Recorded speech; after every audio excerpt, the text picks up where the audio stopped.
कभी कभी एक परिंदा हमारी ज़िंदगी को वो उड़ान दे जाता है जो हम सोच भी नहीं सकते। ये कहानी है एक गुलाम की और एक लून पक्षी की, जिनकी दोस्ती ने आज़ादी की नई परिभाषा लिखी।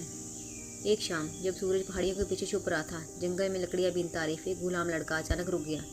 एक पेड़ के नीचे सफ़ेद लून पक्षी घायल पड़ा था, उसके पंखों से खून बह रहा था। आरिफ डर गया, पर फिर भी उसके पास गया। उसकी आंखों में चमक थी, शायद ये पक्षी उसकी आज़ादी की चाबी बन सकता था। पर लून की आंखों में दर्द नहीं, भरोसा था। एक मौन निवेदन, जैसे कह रहा हूँ, मुझे मत बेचो, मैं भी जिंदा हूँ तेरी तरह। आरिफ उसे चुपचाप अपनी झोंपड़ी में ले आया। हर रात वो उसकी मरहम पट्टी करता, उसे खाना खिलाता और बिना कुछ कहे उसके पास बैठा रहता।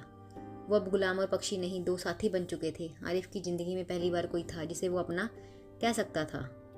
एक रात तारे टिमटिमा रहे थे और लून उसकी गोदी में बैठा था। आरिफ बोला, काश मैं भी उड़ पाता जैसे तुम उड़ोगे एक दिन, आज़ाद बेपरवाह। लून ने उसकी तरफ देखा, जैसे वो समझ रहा हो और शायद वादा कर रहा हो, तेरे लिए भी एक उड़ान बाकी है। फिर एक दिन व्यापारी को खबर लग गई। वो आरिफ के पास आया और गरजा, मुझे वो पक्षी दे दे, तेरी आज़ादी की कीमत दूंगा। आरिफ चुप था, उसकी आंखों में जंग छिड़ चुकी थी। आज़ादी खरीदनी है या किसी को आज़ाद करना है। अगली सुबह आरिफ लून को लेकर पहाड़ी की चोटी पर पहुंचा। उसने धीरे से कहा, उठ जाओ, मेरे हिस्से की भी आज़ादी लेकर। लून ने पंख फैलाए, सूरज की रोशनी से चमकता हुआ उड़ गया और उसी पल आरिफ की कलाई से जंजीरें टूट गई। शायद आज़ादी देने वाले को भी खुद आज़ादी मिल जाती है।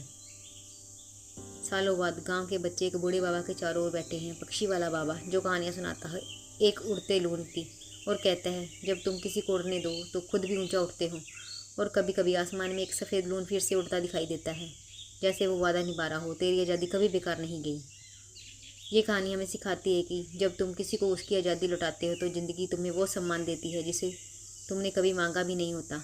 कहानी पसंद आए तो चैनल को लाइक एंड सब्सक्राइब करें। धन्यवाद।